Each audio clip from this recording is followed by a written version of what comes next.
Assalamualaikum warahmatullahi wabarakatuh. Bismillahirrahmanirrahim. Alhamdulillah. Salatu wassalamu ala Rasulillah wa ala alihi wa ashabihi wa mawalah wa la hawla wa la quwwata illa billah. Amma ba'du. Para jamaah yang dirahmati oleh Allah Subhanahu wa taala, alhamdulillah. Saat ini kita berjumpa lagi dalam keadaan tetap iman, tetap Islam, pun juga dianugerahi oleh Allah Subhanahu wa taala kenikmatan berupa kesehatan. Mudah-mudahan segala kenikmatan yang Allah berikan kepada kita bisa kita syukuri dengan sebaik-baiknya. Kita gunakan untuk melaksanakan kebaikan-kebaikan, menunaikan apa yang diperintahkan oleh Allah Subhanahu wa taala, dan kita berusaha menjauhkan diri dari segala apa yang dilarang oleh Allah Subhanahu wa taala. Dengan demikian, kita akan masuk dalam barisan orang-orang yang pandai bersyukur, yang pada gilirannya kenikmatan yang telah Allah berikan akan ditambah oleh Allah, dan kita akan dibebaskan dari siksaan api neraka. Amin ya rabbal alamin. Para jamaah rahimakumullah, kita lanjutkan kajian kita. Pada pertemuan yang lalu kita membicarakan tentang konsep Al-Quran di dalam mendidik anak-anak kita agar menjadi generasi yang memiliki kepribadian saleh. Ada 5 perkara yang disebutkan di dalam konsep Al-Quran tentang bagaimana cara kita mendidik anak agar anak-anak kita kelak bisa menjadi generasi yang saleh. Pertama, seperti yang telah saya sampaikan pada pertemuan sebelumnya, membangun akidah adalah pondasi yang harus kita utamakan agar iman anak-anak kita betul-betul bisa mengkristal di dalam hatinya, dan pada gilirannya mereka akan bisa mengimplementasikan keimanannya itu dalam setiap gerak-gerik dan langkah di kehidupannya. Maka pada kesempatan ini kita akan lanjutkan poin yang kedua. Konsep yang kedua di dalam rangka membangun dan mendidik anak-anak kita supaya menjadi anak yang soleh. Sejak kecil anak-anak kita latih, kita biasakan untuk menjadi orang yang pandai bersyukur. Bersyukur kepada Allah Subhanahu wa taala adalah sebuah keniscayaan untuk kita semua, yang kemudian diikuti dengan syukur kita, terima kasih kita kepada kedua orang tua yang telah melahirkan dan merawat kita dengan sebaik-baiknya. Surat Luqman ayat yang ke-15 memberikan sebuah gambaran kepada kita bagaimana Allah mewasiatkan agar kita bisa berbuat baik, berbakti kepada kedua orang tua kita sebagai perwujudan rasa syukur itu. Allah Subhanahu wa taala berfirman, "Wa wassaynal insana biwalidayhi hamalathu ummuhu wahnan 'ala wahnin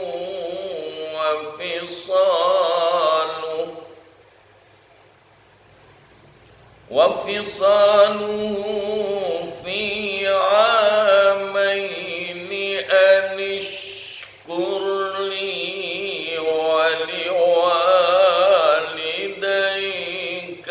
ilayya al-masir.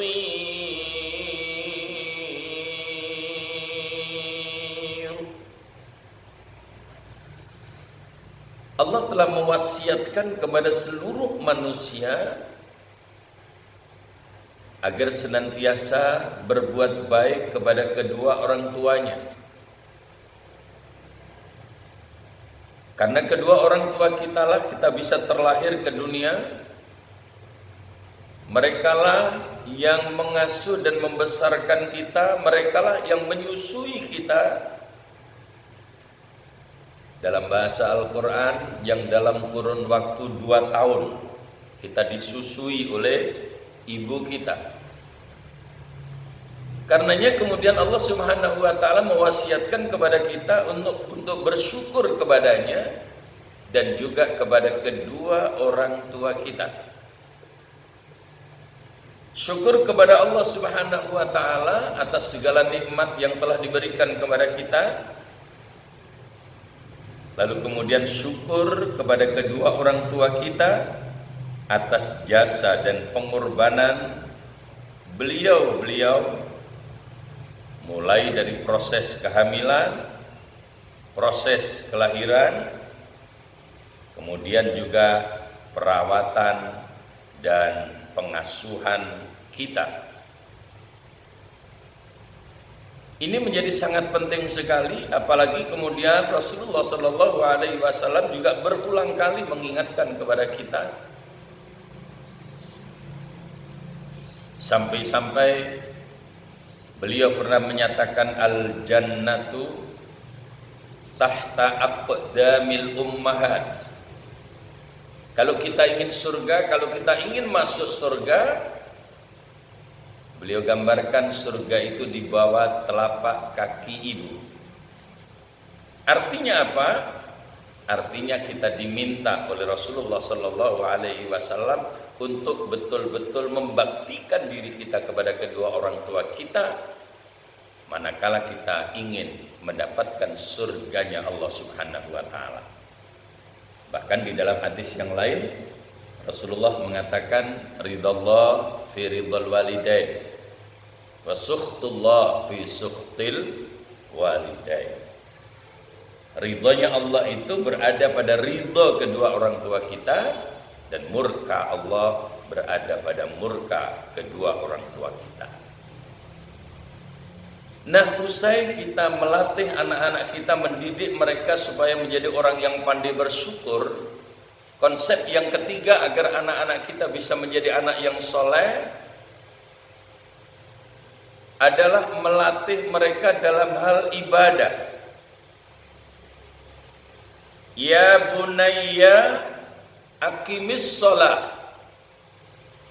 Itulah contoh yang ditunjukkan oleh Allah Subhanahu wa taala yang menggambarkan bagaimana Luqman membimbing dan mendidik anak-anaknya supaya menjadi anak yang soleh. Ya bunayya aqimis shalah, wahai anakku, tegakkan salat. Pembiasaan salat itu menjadi sangat-sangat penting sejak anak kita masih kecil. Sejak anak kita masih belia. Karena melatih anak kita untuk menjalankan sholat dengan baik, kalau tidak dimulai sejak kecil, rasanya berat sekali.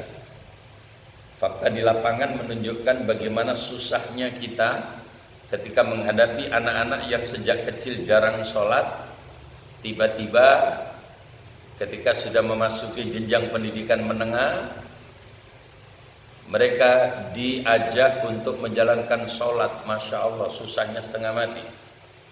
Dan barangkali kita dan para jamaah yang kebetulan menjadi guru bisa merasakan itu. Kenapa? Karena memang sejak kecil tidak dibiasakan oleh orang tuanya untuk menjalankan sholat. Di sanalah kenapa Rasulullah Sallallahu Alaihi Wasallam kemudian menyatakan muru auladakum bis shalah wa hum abna'u sab'a sinin. Perintahkan kepada anak-anakmu untuk sholat ketika mereka sudah berusia 7 tahun. Bahkan lebih jauh Rasulullah sallallahu alaihi wasallam mengatakan wadribuhum 'alaiha wa hum abna'u asyra sinin. Dan pukullah mereka ketika mereka tidak mau sholat, padahal mereka sudah berusia 10 tahun. Usia 10 tahun membolehkan kita untuk sedikit menekan anak-anak kita. Kalau dengan bahasa Rasulullah adalah wadribuhum, pukul mereka. Ya tentu memukul yang dimaksud oleh beliau bukan memukul untuk menganiaya mereka, tapi pukulan yang penuh kasih sayang di dalam rangka mendidik mereka, membiasakan mereka untuk bisa menjadi orang-orang yang terbiasa dengan ibadah kepada Allah Subhanahu wa ta'ala. Kemudian konsep berikutnya adalah membentuk mentalitas yang kokoh. Ini digambarkan di dalam surat Luqman ayat yang ke-17, di mana Allah Subhanahu wa ta'ala menyatakan wa'mur bil ma'ruf wanha 'anil munkar wasbir ala ma asabak. Ini adalah sebuah gambaran betapa orang tua punya keharusan untuk membentuk mentalitas anaknya supaya betul-betul memiliki mental yang kuat. Membentuk mental yang kuat ini harus dilakukan untuk apa? Mempersiapkan anak-anak kita di dalam mengemban tugas berat dalam kehidupannya sebagai seorang mukmin. Tugas berat apa? Pertama, tugas untuk menjalankan amar ma'ruf nahi mungkar, dan yang kedua, menerima realita kehidupan dengan penuh kesabaran. Ketika anak kita sudah kita bangun mentalnya supaya mereka bermental baja menghadapi sebuah realita dalam kehidupan, insya Allah dalam kondisi apapun mereka akan bisa menghadapinya dengan sabar. Satu contoh yang berulang kali saya katakan dalam kondisi seperti saat ini, ketika kita menghadapi pandemi virus corona, kalau mental kita, hati kita, jiwa kita tidak sabar di dalam menghadapinya, maka yang muncul adalah keluhan-keluhan, sambatan-sambatan. Hidupnya hanya diisi dengan keluhan-keluhan, apalagi kemudian didasari dengan ketakutan, kepanikan dan sebagainya, yang itu sama sekali tidak dibenarkan di dalam ajaran Islam. Apa yang kita takutkan dalam kehidupan ini? Entoh semuanya sudah disetting, sudah diatur, sudah digariskan oleh Allah Subhanahu wa ta'ala. Kita hanya berkewajiban untuk melakukan ikhtiar pada batas-batas kemanusiaan yang Allah berikan kepada kita. Nah, setelah itu semua kita berikan kepada anak-anak kita,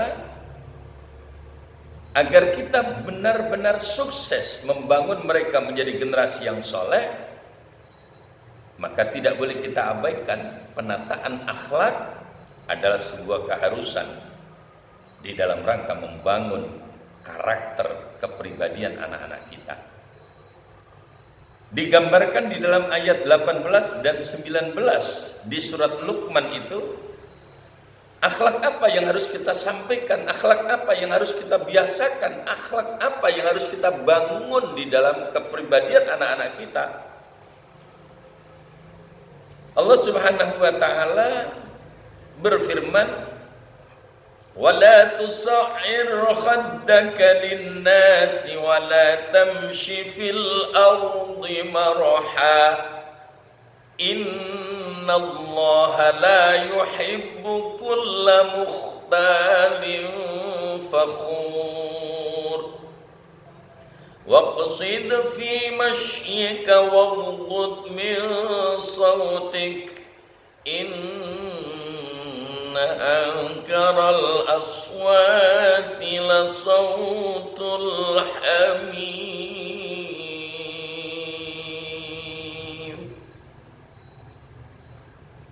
Itulah gambaran akhlak yang harus kita bangun di dalam kepribadian anak-anak kita, mulai dari menjauhkan kesombongan, menghindari keangkuhan, berusaha untuk rendah hati dalam pergaulan, bahkan sopan di dalam bersuara adalah bagian dari akhlak yang harus kita bangun di dalam kepribadian anak-anak kita.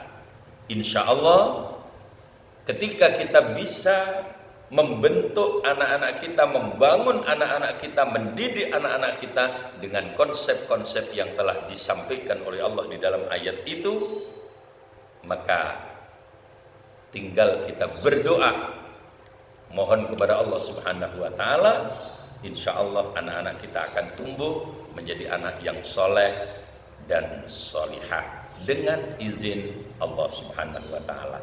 Demikian kajian kita hari ini, kurang lebihnya mohon maaf. Wal 'afwu minkum. Wassalamualaikum warahmatullahi wabarakatuh.